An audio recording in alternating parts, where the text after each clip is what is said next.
Nous sommes à Rodez, plus précisément devant le musée Soulage, où a lieu une exposition Soto avec des œuvres venues du centre Pompidou, de l'atelier Soto. C'est le dernier jour, donc il faut se dépêcher, sinon c'est pas fermé. Et il fait un temps d'épouvantable.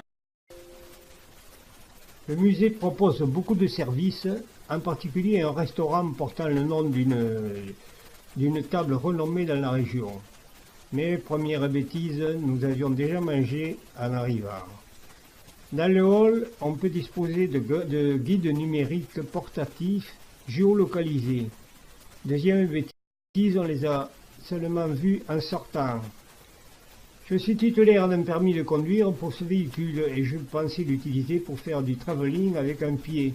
Mais mon pied est resté au vestiaire pour ne pas que la sécurité le prenne pour une calache et ma femme n'a pas voulu poser le fauteuil. Troisième bêtise. Pour ce qui est de Soto, je laisse la parole à des personnes plus compétentes. Pour Soto, la perception est le médium principal. Au-delà du bois, au-delà du métal, au-delà de la peinture, à l'huile, à l'acrylique qu'il va utiliser.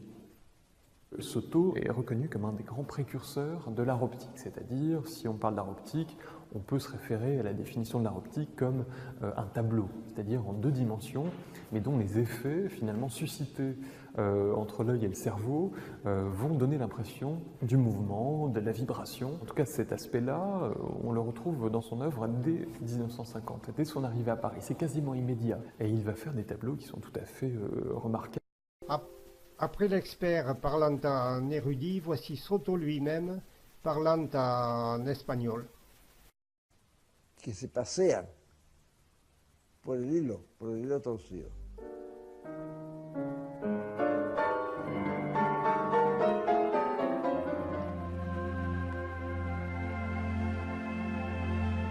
De ese chorro de luz que nace en espiral, donde yo digo, esta es la función.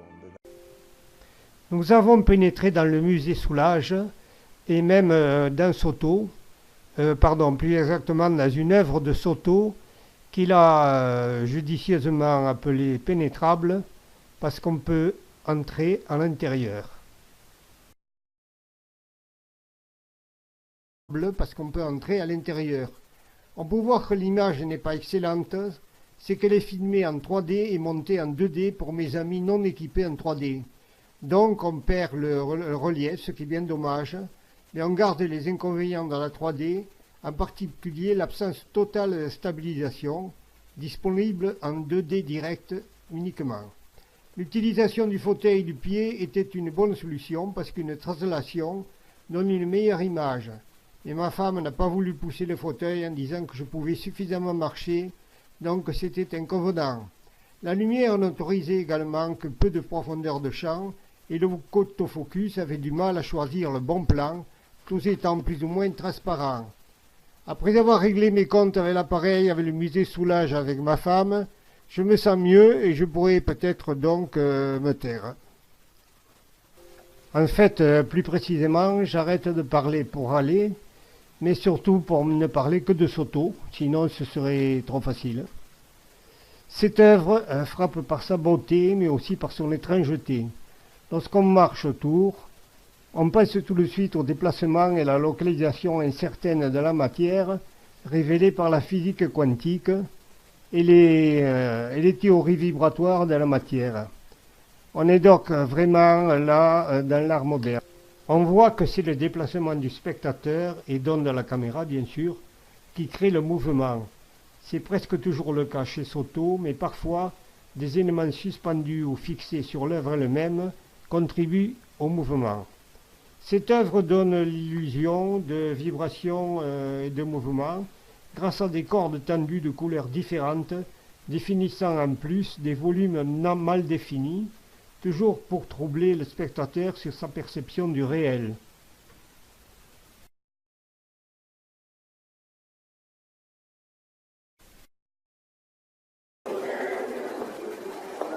Ici, ce sont les faces transparentes d'un cube qui porte des stries de couleur translucide.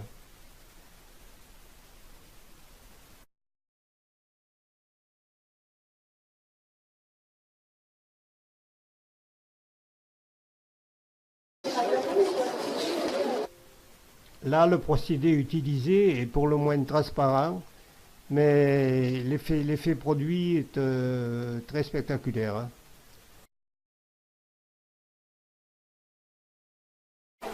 Je vais aller vers toi.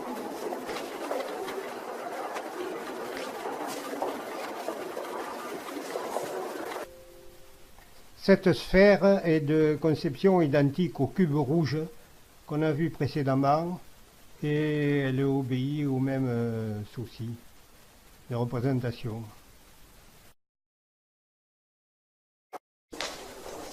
Ici, Soto utilise des suspensions, des mouvements de suspension et des mouvements optiques d'interférence avec le fond.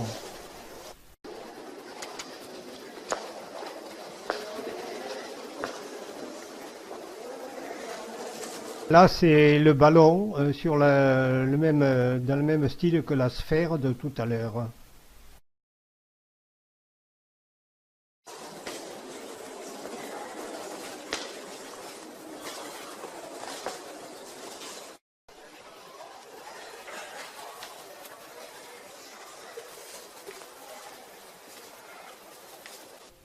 Voici une série des suspensions jaunes. Le principe, c'est de suspendre des tiges de couleur, de les fixer en mouvement devant le substrat. C'est mieux en vrai qu'en photo, mais surtout il y a des ombres portées les ombres portées sont malheureuses parce que ça dénature un peu le tableau.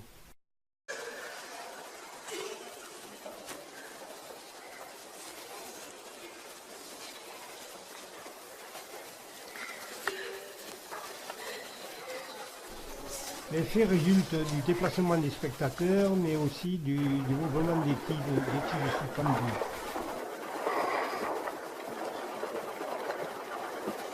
Relief pour créer profondeur et mouvement, mais parfois Soto utilise aussi la couleur, et même uniquement la couleur, pour le même effet spatial.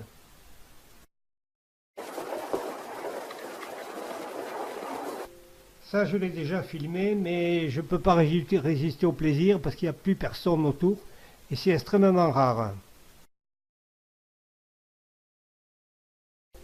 Je ne parle plus que de la technique de Soto. D'ailleurs, je l'ai fait beaucoup précédemment et je vais m'arrêter aussi. Et pas de l'effet produit parce que le rastré ne fonctionne pas comme le figuratif, dans lequel l'artiste donne un choc esthétique qui déclenche un sentiment chez le spectateur qui est toujours à peu près identique, soit sérénité, sensualité, crainte, etc. Dans l'art abstrait, l'artiste donne aussi un choc esthétique, mais il est suivi d'un sentiment différent selon les individus, leur état d'esprit, leur culture. Il ne faut donc pas être exubérant avec sa perception personnelle, parce que l'exubérance, c'est un peu comme la flatulence, on ne supporte que la sienne et pas celle des autres. J'ai manqué de peu de le faire avec la physique quantique tout à l'heure.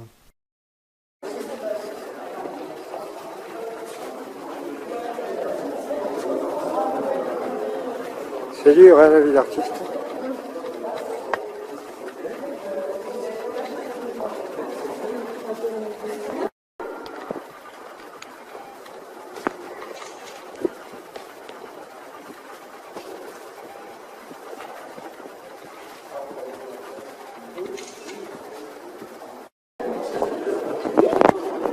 Attention la mine.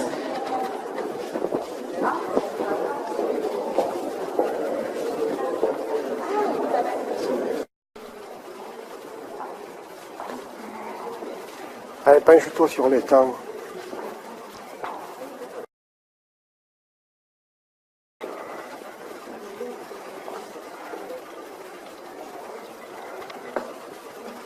Tu fais partie intégrante de l'objet d'art.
que je m'excuse tout, mon chéri.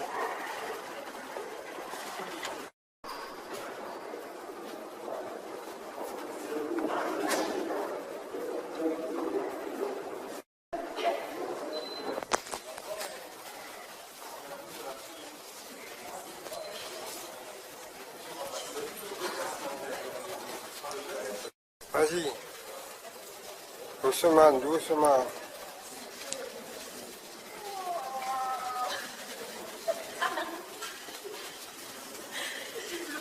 Je n'ai pas parlé des pénétrables. Ici, le spectateur doit entrer dans l'œuvre et devenir acteur, puisque l'effet résulte du mouvement de son corps à l'intérieur. En effet, Soto a voulu ajouter au visuel le sens du toucher, le tactile, la palpation. C'est donc toujours bondé d'une foule de palpeurs, chacun palpant ce qu'il peut, mais attention, c'est pas du tout comme dans le métro. Fais le tour.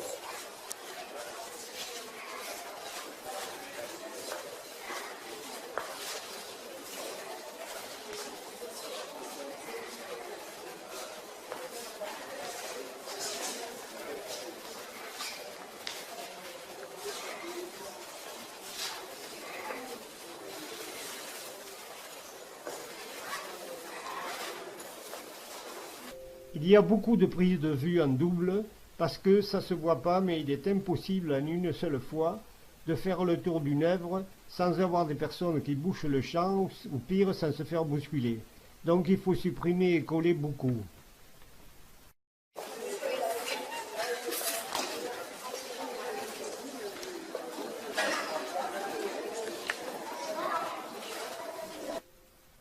J'en ai assez de faire des vidéos pas très terribles.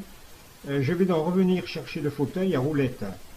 J'ai envisagé, une fois assis, de prendre de l'élan et de filmer sur ma lancée, de côté, comme les Égyptiens de l'époque pharaonique. Mais il y a beaucoup de monde et j'ai peur de rentrer dans les champs, puis de me faire prendre pour un terroriste. Je vais donc demander à des visiteurs inconnus de pousser le fauteuil.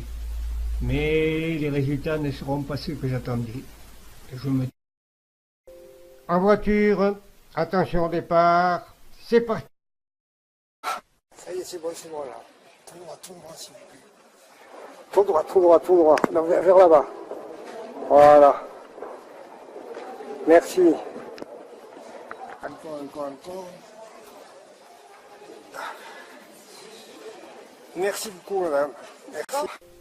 Là, c'est la meilleure conductrice du lot. C'est bien droit, sans à-coups ni zigzag, et surtout sans collision.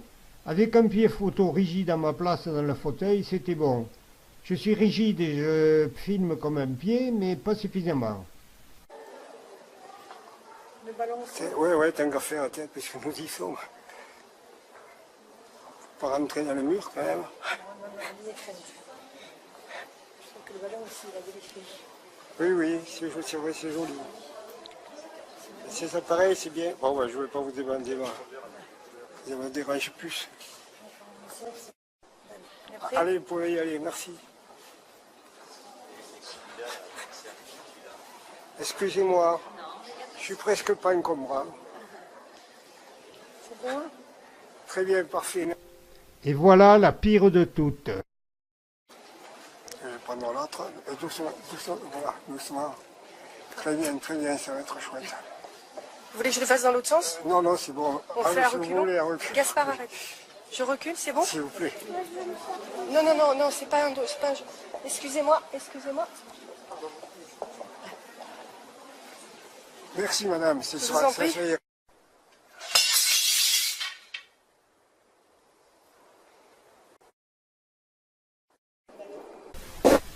Bon, c'est trop dangereux, il faut arrêter et essayer de trouver la sortie, même le secours.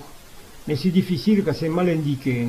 Le petit gamin, là, a profité que sa mère a lâché les poignets du fauteuil pour se mettre à courir en me poussant et j'ai eu la frousse.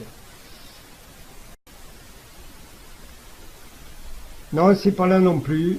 Ne suivez pas le guide, s'il vous plaît, là. En fait, c'est assez facile, il suffit de sortir par l'entrée. Donc, ce n'est qu'un au revoir, mes frères. Par ici la sortie, j'espère que malgré mes bêtises, j'aurais pu vous donner une idée de l'art de Soto. Mais surtout, avant de sortir, oubliez le guide s'il vous plaît.